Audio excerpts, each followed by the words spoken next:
राष्ट्रपति शासन लगा दिया गया है, क्या कहेंगे आप? नहीं, ये पूरी तरीके से अप्रत्याशित नहीं है। 20 महीनों से हम ये मांग कर रहे हैं कि राष्ट्रपति शासन के अलावा और कोई रास्ता नहीं है।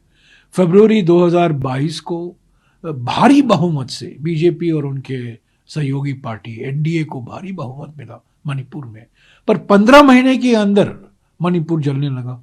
300 से भी अधिक लोग मारे गए, 60,000 लोग विस्थापित हुए, करोड़ों रुपये को प्रॉपर्टी जलाया गया।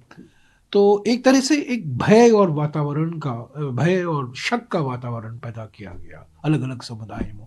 तो सामाजिक सद्भावना हुआ करती थी वो बिल्कुल बिगड़ गया। 20 महीने हो गए, 21 महीने हो गए हैं, प्रधानमंत्री वहाँ गए नहीं हैं, गृह मंत्री बिल्कुल विफल हुए हैं।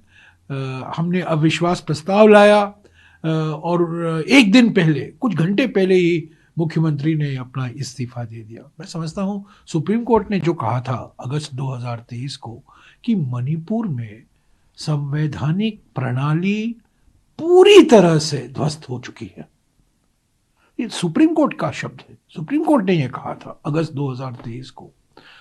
तो मैं समझता हूँ कि राष्ट्रपति शासन लागू करना एक और कदम है, अच्छा कदम है, पर वास्तविक था, इसके अलावा और कोई विकल्प नहीं था।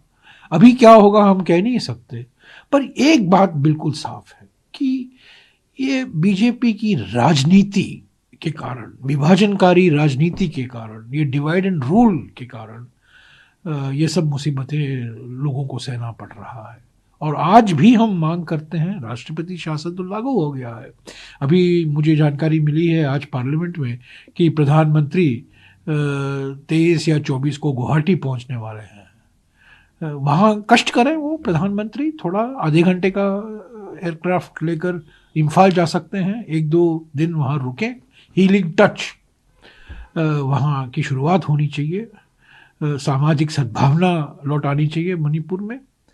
राजनीति अपने स्तर पर है, पर अभी जो सबसे महत्वपूर्ण मांग जो है लोगों की है, एक सद्भावना, शांति, स्टेट एडमिनिस्ट्रेशन कुछ संवेदनशील तरीके से प्रभावशाली हो, जो लोगों की मांगे हैं उसको सुने, उसको पूरा करें।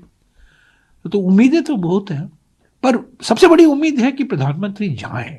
21 महीने से वॉशिंगटन गए, पेरिस गए, मॉस्को गए, यूक्रेन, सब जगह जाते हैं। यूक्रेन में तो भी वॉर रुकवा दी पापा ने, पर मणिपुर में तो कुछ नहीं कर पाए।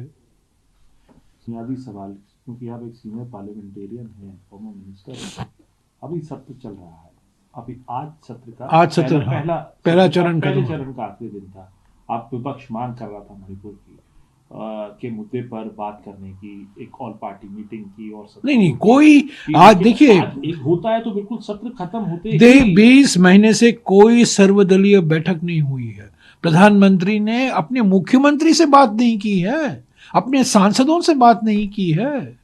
उनके जो मंत्रिमंडल है, उनके राज्य मंत्री थे विदेश मंत्रालय में, राज्य मंत्री मणिपुर के सांसद थे 2023 में, उनसे उन्होंने मुलाकात नहीं की। सांसदों जो दो सांसद चुन के आए हैं कांग्रेस पार्टी के, उनसे मुलाकात नहीं की, किसी से मुलाकात नहीं की, विधायकों से बात नहीं की। अपने पार्टी के जो विधायक हैं वो दिल्ली आए, एक दस्तावेज पेश करना चाहते हैं प्रधानमंत्री को, प्रधानमंत्री से मिल नहीं पाए। प्रधानमंत्री खुद मुख्यमंत्री से नहीं मिले हैं और बातचीत किया उन्होंने खुले, क्या हुआ है और क्या करना है, कुछ नहीं।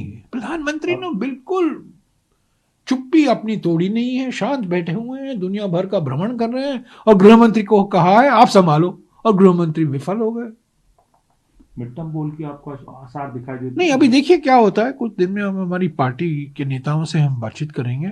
क्या चुनाव, अभी मिड टर्म चुनाव होने हैं अभी मणिपुर में, देखिए क्या होता है, अभी हम बातचीत करेंगे। पर उम्मीद लगती है आप लोगों की पर एक चीज तो है, हमने मांग की थी लगातार 20 महीने से मुख्यमंत्री का इस्तीफा लेना चाहिए, और वो हुआ। 9 तारीख को उनका इस्तीफा आया, क्योंकि 10 को हम उनके खिलाफ एक विश्वास प्रस्ताव लाने वाले थे। हमने ये भी मांग की थी कि राष्ट्रपति शासन लागू हो, आज वो हुआ है। देरी हुई है। इस बीच जैसा कि मैंने कहा, सुप्रीम कोर्ट ने भी खुद कहा है संवैधानिक प्रणाली पूरी तरीके से ध्वस्त हो चुकी है। तो देखिए अभी क्या अगला कदम लेते हैं सरकार। बातचीत तो करनी चाहिए ना, राजनीतिक दलों से बात करनी चाहिए, किसी से बात नहीं होती है, मनमानी अपने निर्णय लेते हैं। पहले तो 20 महीने तक कहा हम मुख्यमंत्री को नहीं बदलेंगे, अंत में मुख्यमंत्री का इस्तीफा लेना ही पड़ा। तब उन्होंने प्रयास की यहाँ वहाँ की, ये बनेगा वो बनेगी, कोई 4-5 नाम उड़ रहे थे हवा में, पर वो भी उस पर एक आम सहमति नहीं बना पाए। ये तो बिल्कुल बीजेपी की राजनीति पर ये सवाल उठाता है ना। ये जो मई 2023 को हुआ, ये विभाजनकारी राजनीति के वजह से हुआ है, ध्रुवीकरण की राजनीति की वजह से हुआ है, ये आरएसएस बीजेपी की विचारधारा के कारण ये हुआ है। So how implemented in state of Manipur after the resignation? Well, they had no other option. You know, on the 10th of February, the Congress was bringing a no confidence motion. They knew that the chief minister has lost the confidence of even his own BJP colleagues, NDA colleagues. So the chief minister was forced to resign on the 9th. Then within 6 months from the previous session to the next session, you have to call the next session within 6 months. That was violated yesterday. And today, of course, they've announced president's rule. It was natural that, there's no other option for the BJP. In February 2022, the BJP got a huge majority, the BJP and its allies, in February 2022. But within 15 months, Manipur began to burn. Over 300 people died, 60,000 families got displaced, crores of property, places of worship, were damaged, got burnt. This is the direct consequence of the politics of polarization and the divisive politics, the ideology of the RSS and the BJP particularly. And the Congress party has been demanding since the 3rd of May 2023. Chief Minister must resign. There must be President's rule. So finally, the Chief Minister resigned and there is President's rule. But our biggest demand is still there.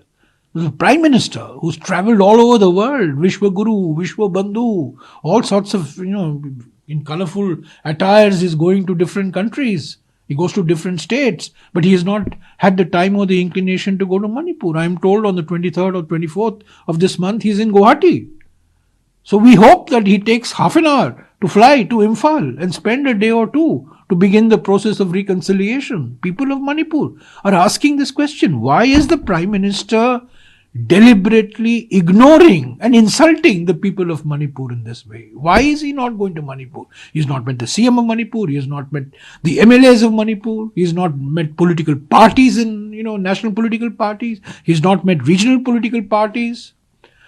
He sacked the earlier governor, a tribal lady, from Madhya Pradesh. What is the Prime Minister up to? So what's the reason for this reason of implementing? Because they could not agree on a successor to Biren Singh. They tried, some permutation, some combination, but clearly they could not find a successor to Biren Singh. Biren Singh's continuation was untenable because the no confidence motion would have been passed. They couldn't find a successor to Biren Singh, so they had to impose President's rule.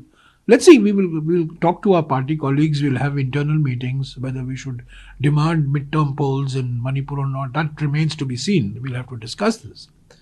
But immediately, our demand is Prime Minister must visit Manipur. He must visit Manipur. My final question is to you, sir. Do you think that the next step will be the midterm polls? Can be? No, I think before that, the Prime Minister must go to Manipur. That's simply not on. The Prime Minister, for 21 months, has not found the time nor the inclination to go to Manipur, and he's going all over the world. Vishwabandhu, Vishwaguru, all, wearing different colorful attires, going to different countries, frequent flyer, but he can't find the time to go to Manipur. People of Manipur are asking, what have we done to deserve this treatment from the Prime Minister of India?